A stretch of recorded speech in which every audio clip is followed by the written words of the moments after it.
നമസ്കാരം.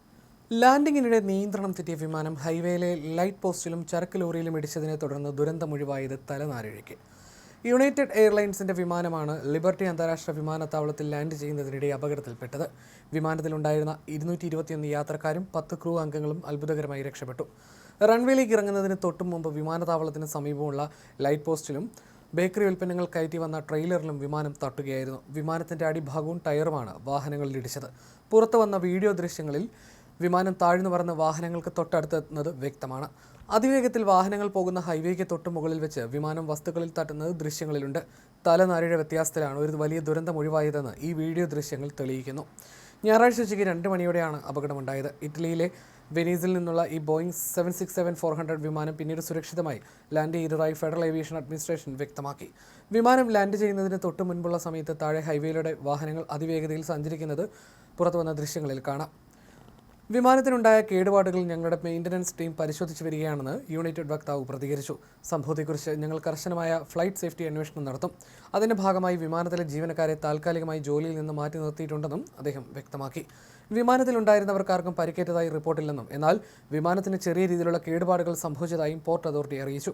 വിമാനത്താവളത്തിലെ ഉദ്യോഗസ്ഥർ റൺവേ പരിശോധിച്ചുവെന്നും തുടർന്ന് വിമാനത്താവളത്തിന്റെ പ്രവർത്തനം വേഗത്തിൽ തന്നെ പുനരാരംഭിക്കാൻ സാധിച്ചതായും വക്താവ് പ്രതികരിച്ചു.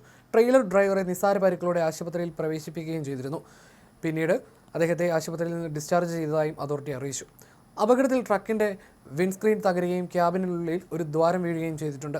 വിമാനം ഇടിച്ചതിനെ തുടർന്ന് തകർന്നു വീണ ലൈറ്റ് പോസ്റ്റ് ആ വഴി കടന്നുപോയ ഒരു ജീപ്പിലും തട്ടി. സംഭവത്തിൽ ഫെഡറൽ ഏവിയേഷൻ അഡ്മിനിസ്ട്രേഷനും നാഷണൽ ട്രാൻസ്പോർട്ടേഷൻ സേഫ്റ്റി ബോർഡും അന്വേഷണം ആരംഭിച്ചിട്ടുണ്ട്. അതേസമയം ഇത് അംഗീകരിക്കാനാവില്ല. നമുക്ക് മികച്ച പരിശീലനം ലഭിച്ച പൈലറ്റ്മാരുണ്ട്. അമേരിക്കയിൽ ഇത്തരമൊരു സംഭവം ഒരിക്കലും പാടില്ലാത്തതാണ്. എന്നാൽ ചെറുതും വലുതുമായ ഇത്തരം സംഭവങ്ങളിൽ നിന്ന് നമ്മൾ കാര്യങ്ങൾ പഠിക്കുകയും പരിശോധിക്കുകയും ചെയ്യുമെന്നാണ് ഗതാഗത സെക്രട്ടറി ഷോൺ ഡെഫി പറഞ്ഞത്. കോക്പിറ്റ് വോയിസ് റെക്കോർഡറും ഫ്ലൈറ്റ് ഡേറ്റ റെക്കോർഡറും സുരക്ഷിതമായി കൈമാറാൻ യുണൈറ്റഡ് എയർലൈൻസിനോട് NTSB നിർദ്ദേശിച്ചു. അമേരിക്കൻ എയർലൈനുകളും വിമാനത്താവളങ്ങളും സമീപകാലത്തായി തലനാരിഴ വ്യത്യാസത്തിൽ ദുരന്തങ്ങളിൽ നിന്നൊഴിവായ സംഭവങ്ങൾ നിരവധിയായി റിപ്പോർട്ട് ചെയ്യപ്പെട്ടിട്ടുണ്ട്. ഏപ്രിലിൽ ലൂയിസ്വിൽ അന്താരാഷ്ട്ര വിമാനത്താവളത്തിൽ ലാൻഡിങ്ങിന് തൊട്ടടുത്തെത്തിയ ഒരു UPS ചരക്ക് വിമാനത്തിന് അവസാന നിമിഷം ലാൻഡിംഗ് ഒഴിവാക്കേണ്ടി വന്നിരുന്നു. വിമാനം റൺവേയിലേക്ക് ഇറങ്ങാൻ തുടങ്ങവേ ഒരു ചെറിയ വിമാനം റൺവേ മുറിച്ചു കടന്നതായിരുന്നു ഇതിന് കാരണമായത്.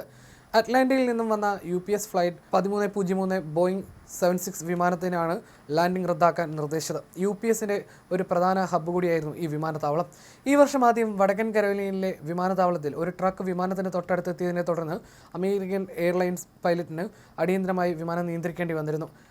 ഷാർലറ്റ് ഡഗ്ലസ് അന്താരാഷ്ട്ര വിമാനത്താവളത്തിൽ വിമാനം റൺവേയിലേക്ക് നീങ്ങുന്നതിനിടയിലായിരുന്നു പൈലറ്റിന് പെട്ടെന്ന് തന്നെ ഈ വിമാനം നിർത്തേണ്ടി വന്നത്. ഈ വർഷം മാർച്ചിൽ ന്യൂയോർക്കിലെ ലാഗോഡെ വിമാനത്താവളത്തിൽ എയർ കാനഡ എക്സ്പ്രസ് വിമാനം പോർട്ട് അതോറിറ്റിയുടെ ഫയർ ട്രക്കുമായി കൂട്ടിയിടിക്കുകയും പൈലറ്റും കോ പൈലറ്റും കൊല്ലപ്പെടുകയും ചെയ്തിരുന്നു. ആ അപകടത്തിൽ യാത്രക്കാർക്ക് പരിക്കേൽക്കുകയും വിമാനത്താവളം താൽക്കാലികമായി അടച്ചിടുകയും ചെയ്തിരുന്നു. കഴിഞ്ഞ വർഷം ജനുവരിയിലും വലിയൊരു അപകടം റിപ്പോർട്ട് ചെയ്യപ്പെട്ടിരുന്നു. വാഷിംഗ്ടൺ DC-ലെ പോട്ടോമാക് നദിക്ക് മുകളിൽ അമേരിക്കൻ എയർലൈൻസ് വിമാനവും ബ്ലാക്ക് ഹോക്ക് ഹെലികോപ്റ്ററും തമ്മിൽ ആകാശത്ത് വെച്ച് കൂട്ടിയിടിച്ചായിരുന്നു അപകടമുണ്ടായത്. അന്ന് ഈ അപകടത്തിൽ മരിച്ചത് 67 പേരായിരുന്നു.